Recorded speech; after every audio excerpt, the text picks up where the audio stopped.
You're listening to Systemic Era Podcast.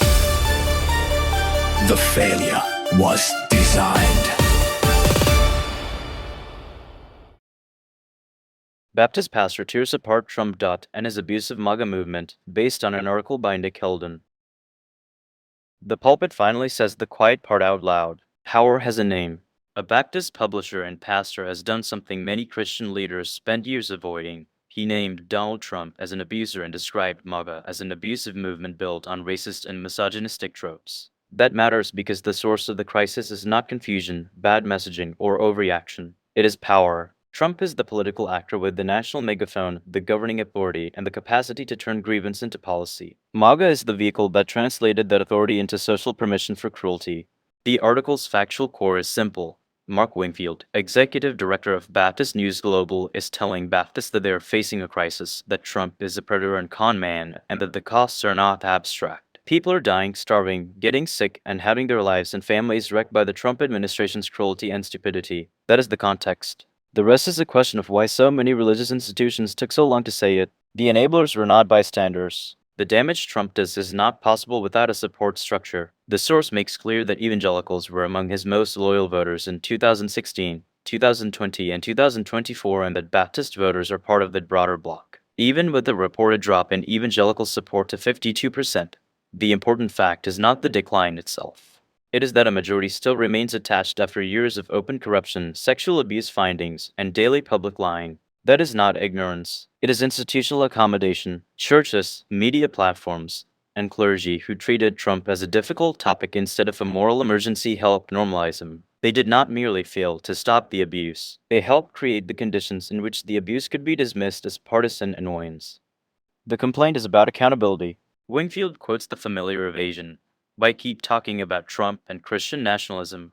Why not change the subject? Why not be more pleasant? That complaint is the politics of insulation. It is what privileged people say when the cost of naming harm finally reaches their comfort. His analogy is useful because it exposes the lie in the request. Nobody tells the target of abuse to stop talking about the abuser because the real problem is the repetition of the complaint. The real problem is the abuser and the people around him who prefer silence, plausibility, and access over truth. When critics are smeared as having Trump derangement syndrome, the point is not diagnosis. It is discipline. The goal is to make moral clarity sound rational so that obedience can keep wearing respectable clothes.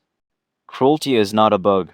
The source does not describe random chaos. It describes deliberate harm. Wingfield says the movement preys on racist and misogynistic tropes and that the Trump administration's cruelty is producing real-world suffering. That is the political content of authoritarianism at the level most institutions prefer not to name. It is not only top-down force, but permission structures that tell people whom to dehumanize and whom to ignore. This is why the language of mistakes, tone, or overreach is so dishonest here. The movement's harm is not accidental. Its abuse is how it consolidates loyalty. Cruelty is not a side effect of the brand. It is part of the product. Baptist delay tells the story. Wingfield's intervention is notable precisely because it comes from inside the coalition that helped carry Trump, that gives the article its real force. Not because one Baptist pastor has magically solved the crisis, but because the people closest to the damage are beginning to admit what the rest of the country has been told to soften. Still, there is a limit to late repentance if it remains only rhetorical. Naming the abuser is the first responsibility, not the end of the work. Religious leaders who helped make Trump socially durable should explain that history plainly, not hide behind generalized sorrow or vague calls for healing. If a movement enabled predation and then asked everyone to stop talking about it, the institution is part of the mechanism, not separate from it. The pattern. The larger pattern is familiar. Authoritarian politics survives when powerful intermediaries decide that preserving their own standing matters more than confronting abuse. In this case, a religious network that should have been morally resistant instead became one of the places where abuse was translated into devotion. That is how democratic norms rot in public, not only through the man at the top, but through the institutions below him that teach people to excuse him. The real divide is not between people who are too harsh and people who are more civil. It is between those willing to name power accurately and those who benefit from pretending it is just another disagreement. You've been listening to Systemic Error. Thanks to Alternet for today's article. With the automated voice of Kiesel, thanks for listening.